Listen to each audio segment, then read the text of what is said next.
Pyetja lind, a duhet të gjykojë gjykata kushtetuese në ankimin e zotit Veliaj për shkarkimin? Përgjigja është pastër, pa asnjë interpretim. Po, pse? Ndarja dhe balancimi i pushteteve ndahet dhe fillon në aty ku shqyrton në themel gjykata kushtetuese. Neni 115 është ezaurues dhe ligji i vetë qeverisjes vendore, Neni 62, po ai është ezaurues. Pse kjo gjë? Sepse tek ai nen ke 3 pika. Pika e parë është shkelje të rënda kushtetuese ose të ligjit. Këtu nën kupton qartazi një hetim që bëhet nga administrata shtetërore kundrejt një kryebashkiaku, a është i vet apo jo është punë tjetër, por bëhet një hetim.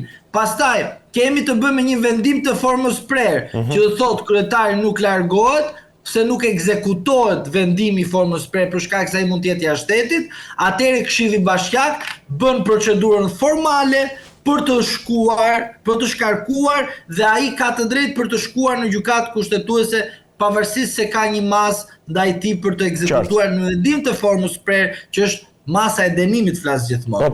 Pastaj kemi të bëjmë me ndërprerjen 3 mujore, pra kur ai me vullnetin e tij të lirë dhe jo me diktim nga ana e prokurorisë për një masë sigurie ndaj tij, që ai nuk shkon me vullnetin e tij të bëj atë çfarë duhet, çfarë detyren. Dhe aty duhet përsëri të kemi një masë disiplinore administrative që i bën Këshilli Bashkiak kryetarit, i cili nuk dëgjon këshillin që ai duhet paraqitet, pra në krye të detyrës. Duke marrë në referencë të gjitha këto pikat, po ajo është që shqyrton gjykata kushtetuese e Republikës Shqipërisë.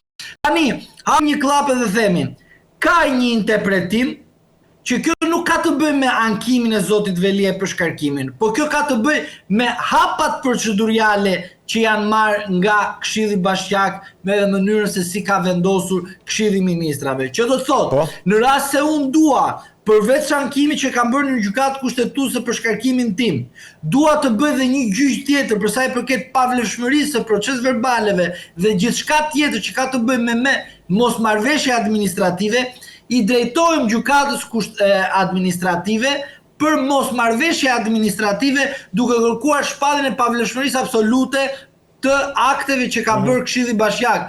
Por kjo nuk e zëvendëson ose nuk e paragjykon rastin dhe shqyrtimin në gjykatë kushtetuese.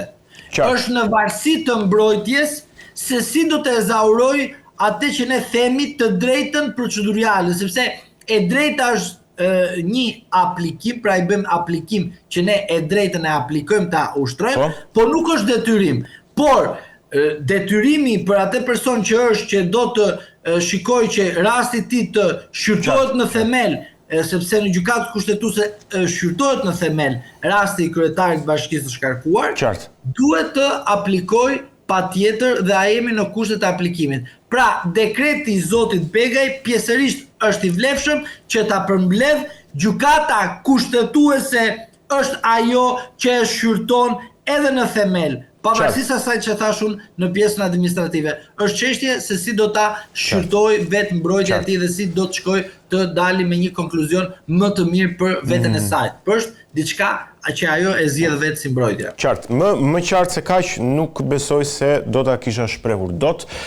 Për të rikthyer edhe një herë politikisht tani, dalim nga çështja teknike ligjore, e cila patjetër është shumë e rëndësishme, po na intereson edhe, po themi, diskutimi politik mbi këtë çështje. Erion Veliaj ka reaguar ditën e dieshme në rrjetet sociale, një reagim i fortë në fakt, ku ka bërë një seri rrëfime shtronditëse, po themi, të cilat do t'i diskutojmë pak më poshtë, por ajo që mua më intereson të pyes ty është kjo.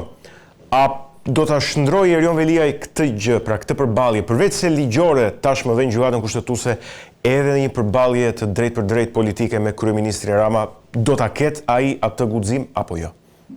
Ju duhet të dini që zoti Rama ka shkarkuar zotin Veliaj nga funksionet e Partisë Socialiste. Zoti Veliaj nuk bën më pjesë e Partisë Socialiste. Pra kemi të bëjmë me një luftë të brendshëm politike. Unë pa emocion, dua t'ju them juve që ajo që unë them analizën nuk është emocionale as në favor, po as në disfavor. por ajo që unë them është që zoti Veliaj ka bërë gabimin e tij politik kur ka shkuar dhe është bërë pjesë e Partisë Socialiste. Ka ardhur nga mjafti dhe u integruar drejt për së drejtin në Partinë Socialiste dhe nuk pati ai planin B. Pra, kemi planin A, po edhe planin B, që të jemi pjesë e një subjekt politik. Dhe zoti Veliaj këtu dështoi. Dhe këtë pjesë të planit B që zoti Veliaj nuk kishte studiuar, e studioi zoti Rama duke përdorur teknikat e tij, jo vetëm me shkarkimin, por edhe me largimin e tij nga Partia Socialiste të zotit Veliaj, e përdori si një mekanizëm që tani lufta është personale, politike dhe është mbijetese. Për ata që nuk e besojnë që Partia Socialiste është në konflikt, besoj se nuk janë mirë me shëndetin e tyre mendor. Po ju duhet të dini diçka. Partia Socialiste nga 11 maj e në vazhdim është në një luftë të brendshme, po ka qenë edhe më përpara. Por tani lufta është personale, nuk është një luftë thjesht vetëm për karike, por është për mbijetesë, sepse Partia Socialiste nuk ka trashëgimtarin e radhës që të trashëgojë zotin Rama për një aksident të mundshëm përtej oqeanit. Prandaj ju duhet kuptoni, bashkarisht të kuptojmë të gjithë së bashku që zoti Rama është kryetari i Partisë Socialiste, është kryeministri i Shqipërisë aktualisht, por në një moment nuk mund të qëndrojë sepse zoti Veliaj do të përdori mekanizmat e tij që ka përdorur edhe për kundërshtarët e zotit Rama. Shiko rastin Berisha, shiko rastin Meta, sepse të gjithë iniciativat që janë bërë kallëzimet penale vinë nga njerëz të rrethuar nga zoti Veliaj dhe mos harroni faktin që ashtu siç e kemi përmend edhe me Këshillin Bashkiak, njerëzit e Erion Veliaj arritën edhe shkarkuan Erion Veliajn dhe tani ato njerëz janë transferuar tek Edi Rama. Kjo gjë do të ndodhi edhe kundër Edi Ramës, kur Veliaj do të përdorë një mekanizëm të marrë veten e tij, pra të rimarrë fuqinë e tij, pavarësisht të lasheve me drejtësinë që ka, të bëj një goditje ndaj zotit Rama, duke bërë presion ndaj atyre që e rrethojnë aktualisht zotin Rama, që vijnë nga radhët e zotit Veliaj, që do të thotë zoti Veliaj do ta përdori atë mekanizëm në momentin kur do të shikojë dobësimin e zotit Rama, sepse të jemi të vërtetë dhe realist në opinionin publik që zoti Veliaj din shumë gjëra. Thjesht vetëm po ju citoj një fjali që zoti Veliaj kanë thënë në komisionin e inceneratorëve, ku aty ka theksuar diçka që vetëm ata të cilët janë organizat kriminale e thënë. Aty ku është Rama jam unë, aty ku jam unë është Rama. Pra do të thotë, te kjo vendimarrje unë kuptoj që ai din shumë gjëra, ai tregoi dhe dha një mesazh tek Rama dhe përveç kësaj po në Bashkinë e Tiranës, kur ju arrestuan drejtorët e 5D famshme ajo dhe ai skandali, edhe ai doli dhe justifikohet si Edi Rama. Pra, po të shikosh ka të njëjtën staturë, ka të njëjtën linjë dhe përveç kësaj ai ka edhe mesazh të qartë. Ai kur flet, Rama e kupton shumë mirë. Ne nuk e dim, sepse nuk kemi qenë prezent, por Rama e din shumë mirë dhe e din presionin. Për të ardhur në një çështje tjetër që është diskutuar mjaft në opinionin publik këto ditë, ka të bëjë me zotin Veliaj dhe me dëshminë, një nga dëshmitë e cila në fakt inicioi protestat e opozitës sipas zotit Veliaj gjithmonë, dhe ishte një nga iniciuesit edhe të procesit ku ai sot gjendet në burg. Një dëshmitar italian ka pranuar se nuk ka thënë të vërtetën kundër zotit Erion Veliaj në një televizion tjetër, në një emision tjetër, dhe këtë gjë e ka bërë kundrejt pagesës. Pra, sipas Veliajt, kjo ka shkaktuar protestat e opozitës para bashkisë dhe procesin ndaj tij. Si e shikon këtë situatë? Nuk e di, besoj e ke ndjekur apo jo? Tek dëshmitarët kam rezerva sepse nuk e di çfarë kanë cituar, çfarë kanë thënë, si kanë dëshmuar dhe a dëshmitë e tyre përputhen me njëra tjetrën dhe mund të shkojmë tek prova.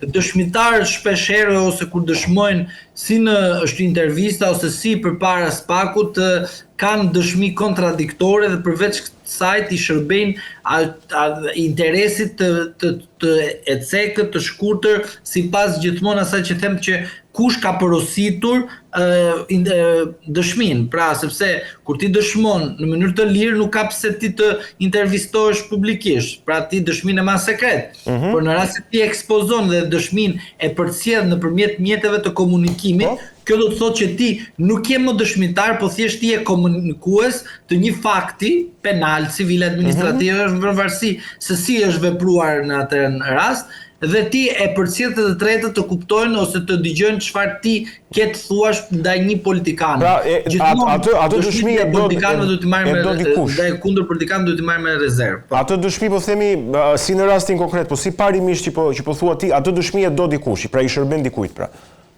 Po i shërben dikujt, po për çfarë? Sepse po është për fakt penal, do të thotë që ajo duhet të kalojë nëpërmjet sitës ligjore që në kupton prova të mblidhet sipas ligjit. Pra, dal unë te ju sot, nuk mund të përbohet dhe të bëhet dëshmi kjo. Po.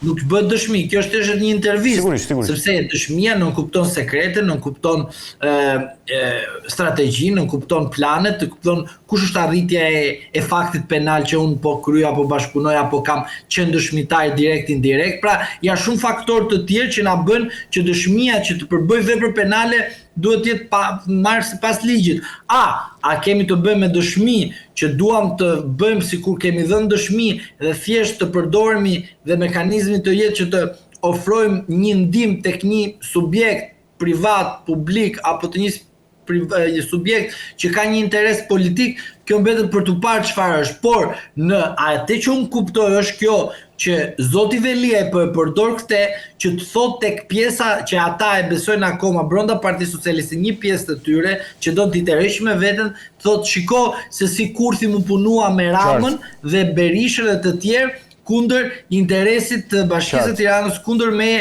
që të më skualifikoni dhe të më përfundoni në burg. Dhe të themi të vërtetën dhe është fakt konkret, ajo që mua më bën çudi shumë të madhe është 46 protesta ishte PD-ja në aksion dhe 47 proteste 47 PD-ja nuk ishte në aksion dhe ishte në mosveprim.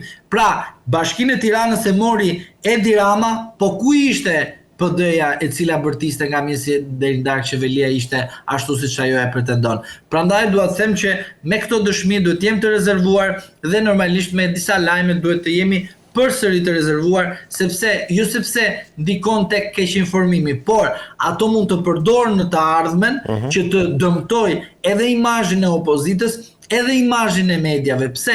Bëhet kjo me qëllim që ata të cilët janë përfitues, që gjithmonë është pushteti, si vendor ashtu edhe ekzekutiv, që të thotë që po ç'a besoni ju, ç'a media janë këto, pa lehen në lerat, ose me atë rast me PD-n edhe opozitën. Po ku ka opozitë? Pra, në Shqipëri kemi arritur në 2025-ën ku në asnjë vend demokratik që është në Bashkimin Evropian, që fajin e pas ka vetëm media dhe vetëm opozita. Faj nuk e ka ata që përfundojnë në burg nga partia e tyre, pra që është PS-ja shumicën e rasteve. Pra ata nuk fajtor, ata thjesht janë shenjtor, po çuditërisht arrestojnë. Tani ajo për arrestimin e kemi thënë shpeshherë, sepse njëri ja man dosjen tjetrit, ta kupton? Pra, futen bën një marrëveshje korruptive dhe në momentin që prishin pazaret, secili shpërthen edhe vendos sipërmarrësit e famshëm që i ke aty mbrapa te spaku dhe dalë thotë sot ka dhova penalisht ikshin sepse ka bërë këto. Prandaj që ta përfundoj dhe ta konkludoj, duan t'i marrim me referenca të cekta, të ngadalta, të avashta, të përpunuara dhe nesër të shikojmë qartazi që mos shkojmë në një filozofi e cila mos të kemi mundësi ta hetojmë dhe ta gjykojmë ashtu si shtuar në mënyrë të drejtë. Qartë. Mirë, shkojmë pak tani tek opozita. Opozita është përfshirë në një proces, po themi, siç ata e thonë, proces konsultimi me aleatët, diskutimesh të brendshme për të zgjedhur kandidatin që do të qëndrojë përballë Ogerta Manastirliut. Dhe kemi ardhur pothuajse tek dy emra, të paktën të lakuar në media ditët e fundit. Njëri është pedagogu Ermal Hasimia, tjetra është aktivistja e shoqërisë civile, gjithashtu dhe aktiviste politike Edlira Çepani. Këta janë dy emra. Po mbase mund të kemi edhe ndonjë emër të tretë, sepse ende nuk është përfunduar procesi. Si e sheh ti këtë ngulmimin e opozitës për të shkuar tek një kandidat jo politik? Do bëjmë një korrigjim. Politik duhet të jetë, po jo partijak në rast se jemi në këto kushte, që do të thotë ne duhet të mësojmë disa gjëra të vogla që duhet popullit e bashkë të kuptojmë.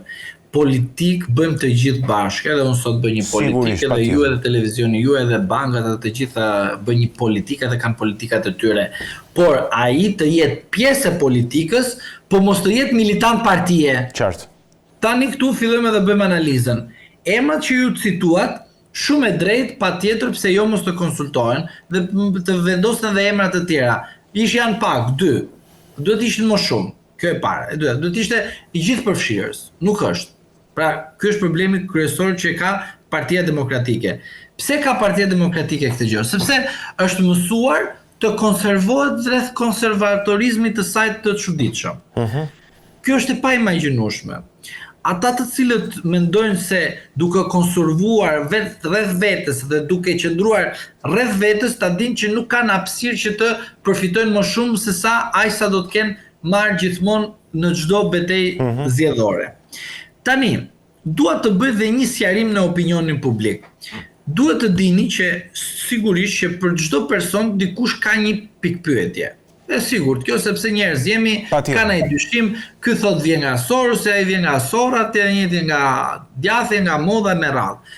Por, ajo që unë dua të them është kjo, këta njerëz jemi, këta figurojmë në jetën politike, dhe sot nuk mund të na dalin njerëz të cilët kanë qenë pjesë edhe kanë bashkëpunuar me PD-n, me Saliun, me Lulin, me Metën, me Ramën, me të gjithë këta, edhe dhe na thënë për disa individ që ky jo është i Soros, jo ky ka punu për këte, ju ka marrë lekë këto me radhë. Pse them këtë gjë? Kjo duhet të ndalojë, sepse faturojmë çdo gjë te opozita, jo te Partia Demokratike, te opozita them. E kuptoj. Duhet të ndaloj vetëm me një argument, sepse zotri edhe Edi Rama ka takuar Sorosin, edhe Sali Berisha Sorosin, edhe Ilir Meta Sorosin, edhe Lulizim Basha Sorosin, edhe të gjithë këta kjo klasë politike e famshme ka takuar Sorosin. Atëherë kur e pa që Sorosi ja bëri gropën, tani u kujtuam të bëhemi anti-Soros. E kuptove recetën? Është si për shembull, të sot unë flas me ty, nesër ti nuk më fton, edhe unë të filloj, ky është kështu ashtu me radhë. E kupton? Kjo çfarë thot? Kjo do thotë që nuk kemi një koherencë. Edhe të bëjmë krahasimin, sepse duhet të kemi parasysh diçka. Të gjithë kemi një interes. Pra, ju që më ftoni mua, unë që vi tek ju, pra është një interes. Po interesi duhet të jetë i mirë dhe mos të sjellë pasoja negative. Por duhet të jetë i mirë, sepse të gjithë kemi interes për diçka. Por në momentin që dikush nga interesi që pati dikur, që s'na pyeti asnjëherë pse Berisha duhet ta takonte Sorosin,